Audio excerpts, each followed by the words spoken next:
Back here on the Cover 3 podcast, Steven jumped into the 5-star mailbag and asked, are biased announcers a bad thing? ? Why are on-air talents discouraged from openly rooting for their favorite or former teams? I think it would be fun for teams to hire their broadcaster like the MLB regional broadcasts.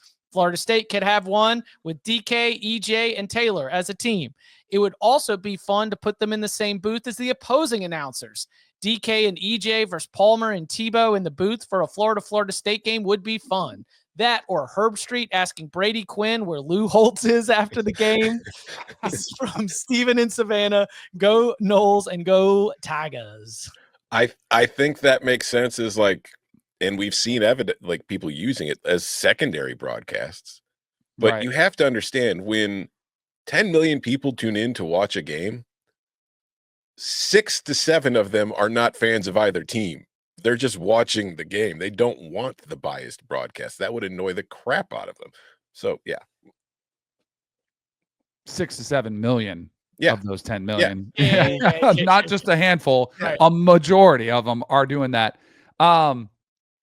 It's interesting because I think there's a time and a place to be a homer. A lot of times, when I was in studio, even now, when we're here, we'll talk about Florida State and be like, hey, I don't like when broadcasters try to act like they don't have a bias. Mm-hmm. I think that's annoying. I think that's fake because I think most people know, hey, you're going to root for your alma mater. You should. You played there. You bled there. Lots of time your kids go there. But I think there's a difference in being able to, all right, I am a professional now. I'm going to call this game straight. I'm not going to root for it. I just can give you the analysis and let the game speak for itself. And a lot of guys do that successfully. They do a great job of it. But I also don't like going the full other way. So I feel like I was one who was never going to, even on X, I'm probably the worst. And people are like, oh, see, he's so biased. But I've called Florida State games and even probably been more critical on them during the game. That's what happens. Because I remember early on, I was getting blown up on one side because everybody was calling me a Carolina homer. And then you'd go on the Inside Carolina message boards and everybody hated me. Right. Because I was telling the truth. You would always get, I would call a game and I'd get back and I'd open up X, and undoubtedly it would never fail that you would get called a homer both ways. Mm-hmm. Right. And a lot of times, when it kind of came in, when there were ebbs and flows of the game. I mean, normally you're going to say really good things about the team that ends up winning or is in the lead and making good plays. And you're probably going to be critical of the team that's not, so even within a game, if there's lead changes or momentum shifts, that's when people notice it. Oh, you're rooting for that team. No, I just got excited because they made a great play. And if you go on Twitter and you just search the name of the guy who's announcing any big game, you will see fans complaining that guy's biased against their team. Part of it is fans are nuts. It's kind of what we do. And we always think the other guy hates our team because we did something wrong and he said it. But I do think that I don't call games, but I make no bones about the fact that if I'm watching Illinois play any sport, I want Illinois to win that game, but it doesn't impact what I see happening. I'm still breaking down I'm still judging the game based on what's actually happening. I know what the result I want, but it doesn't really affect how I view the game. So if we are to change the audience size and go out of the booth, so we're not dealing with 10 million or so, I do think that we have seen over the last 15 years a trend that has made supporting your favorite team more appropriate. I think that 20, 30 years ago, if you were, on TV, if you were on the desk, if you were doing an analysis hit on whatever the equivalent of CBS Sports HQ would be, there was a lot more pressure and a lot more expectation that you would be playing it straight.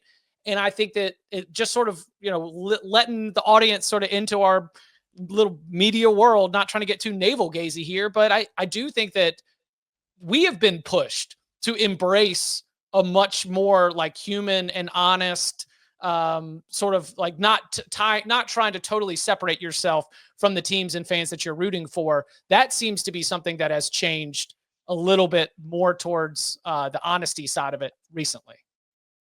Dramatically. Okay. I think there's been a lot of changes in broadcasting. I mean, it used to be where the Sports Center anchors wouldn't really give you opinion. They would just read the highlights. Now they'll inject opinions on, who they thought quit or who they thought played bad. I mean, they kind of give more opinions, and absolutely kind of the fandom aspect of it, where former players will wear their jerseys or wear the jersey of their team, or, even, be more open about rooting for it, which I actually think fans appreciate, because they do. I mean, I think they realize, that's probably what this guy is thinking. Like, it's okay if he roots for his alma mater. It's kind of like the barstoolification. I was going to take it back to Simmons. I felt that he came in and broke through in the sort of the blog and podcast world, just so violently rooting for his teams that it's like it at least bent things in a certain direction where that became a little bit more appropriate or standard, where people figured out it's like, well, guess what? If you're really entertaining, it doesn't matter whether you're going to be all the way in for a team. That's the other thing, is the one side where I don't like it is where you're, as an analyst, you're relying on your fandom so much that you're not providing any good or entertaining information. Mm-hmm. Like, that's when you're just almost like lazy on it. So let it drop. Okay. Also, to be clear, yes, there are people calling games who are biased.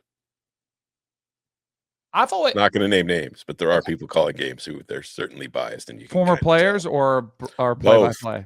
Both. When you listen to enough of their games, you kind of figure it out. The best was when you could tell Brent Musburger who he bet on. Like, that was the all-time. That's different. And everybody knew it, and it was on. Like, everybody knew it, but you couldn't really say it, but everybody knew it. And Jesse, I gotta tell you, nobody saw them hanging inside this number. Almost nobody. I said, Danny, you've done this. I think some of that comes out of the relationships with the coaches. I think you can for sure. I think you pick up on biases where it's like announcers have totally better relationships with some coaches. Yeah, it comes out in the meetings and sort of like builds and stacks on top of that. Also, too, like, you will see, and this is kind of impossible to avoid just with the way the television contracts work now. But, like, say there's a non-conference game between the SEC and the Big Ten, and the game's on the SEC network. Of course, the broadcast is going to be skewed toward the SEC team, because those guys know the SEC better than they do the Big Ten. And also, they're the SEC network. All their stuff is already geared, and it goes the same way, the reverse way. And I've also seen it too, like in basketball. Like, there was an Illinois-Washington game earlier this year. The game was at Washington, Big Ten network. The announcers who were calling the game were former Pac-12 network people who were also very much West Coast, like, broadcasters. So their knowledge of Washington was far greater than it was of Illinois. So the broadcast felt skewed as hell. They weren't rooting for one side, just they knew more about the other. So you will see instances like that where then most fans will look at it and be like, these guys hate my team. It's like, no, they just know more about the other team.